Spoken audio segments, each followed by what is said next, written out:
Thursday. Back in the day when Cookie Crisp first came out, this was the bomb. Now my kids, they saw this new Cookie Crisp. It's the only Cookie Crisp they knew. And you know, for them, just as well. I mean, hey, you see cookies and a cereal.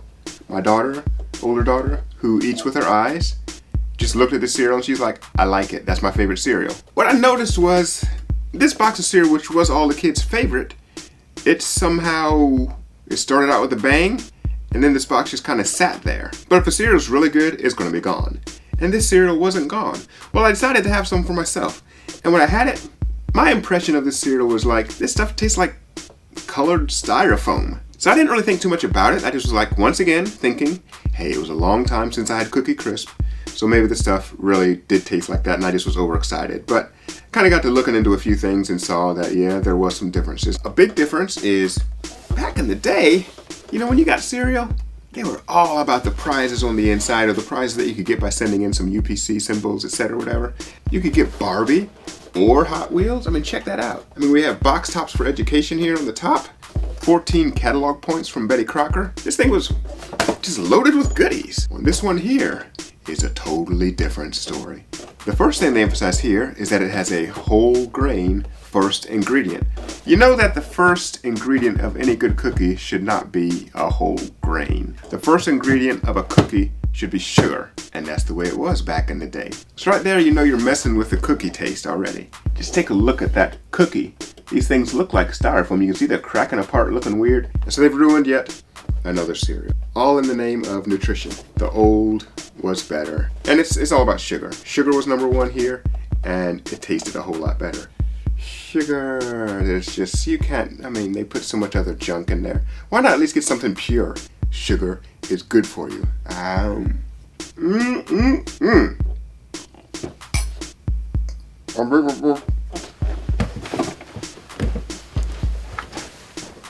Welcome back to Mr. Cereal. I am Mr. Cereal. And I'm Mrs. Cereal. And today we're going to look at alphabets.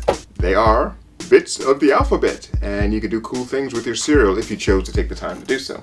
It's like the alphabet, but they're alphabets. Exactly, alphabets. It's kind of cool, you know. It's so cute.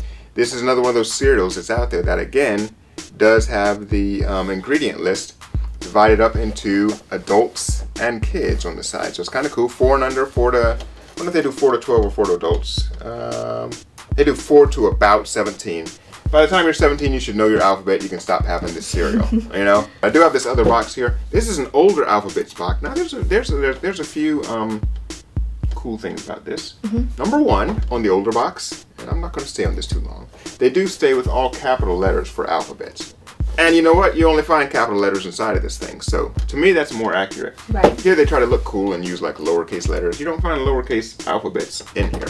This is only the uppercase alphabet. So just a little thing there. I actually did not know that. Yeah. Well, that's why we got Mr. Cereal here to let you guys know these things. Thank goodness. Now, I've already talked about the boxes, little differences there, whatever. Of course, we got Super Y on the new box. They have a kind of cool looking game there. It's got cool riddles. Can I tell a riddle? Yeah, tell a riddle, please. Okay. What is the unicorn's favorite musical instrument? I don't know. A horn? That would make sense because he has one. Okay, maybe they're lame. Okay. I got excited. I thought I saw a riddle about unicorns. Yeah. So I wanted to share that with you all. Thank you for that. Here's something that's interesting. Back in the old days of alphabets, they tasted better. Now, it wasn't my imagination. I thought maybe it was my imagination. Now, why didn't they taste just as good? I found out because I do have an older box, obviously. And looking at the ingredients on the older box, it came to light. What came to light? Here's what came to light. 13 grams of sugar in one serving. 6 grams of sugar in one serving. Wow, that's significantly less. That's crazy, guys. That's crazy. What have you guys done? Post. You've killed my cereal. I used to like this junk, and now you killed it. I can't enjoy it anymore. After I had this, I was like, you know what? I don't really need alphabets again in my life. I mean, you change the flavor. That's kind of like, you know, messing with Coke. You know what I'm saying? And I don't mean that kind of Coke. I mean like the kind of Coke you drink. You know what I'm saying? But I think it's indicative of the health push that everyone's on. Yeah. The lower sugar, lower calories, lower this, less Super this, wide, none of that. Lowercase blah, blah, letters, blah. you know? It's just kind of crazy. We get stuck with nasty cereals. Alphabets. I mean, that's just not right, guys. The older was better. Well, I think, if you have a child now, they would have never had the original. Yeah. And so they probably would come to They'd like be that. just fine with this. I'm sure someone, an adult cereal lover, could, appreciate the old one. So anyhow, I did want to just make you guys aware of some of the little differences between these, and not so little. Sugar is not so little, because that to me is a major taste component between these. Right. Like Mrs. Cereal brought up, it may be fine if this is all your kids have had. They may be perfectly happy. Someone like me as an adult just was like, this is nasty, and I'm glad I did have this old box to go back and find out exactly why it was nasty. And I hope you've enjoyed that, and we'll be back again with some more of MrCereal.com. We'll see you next time.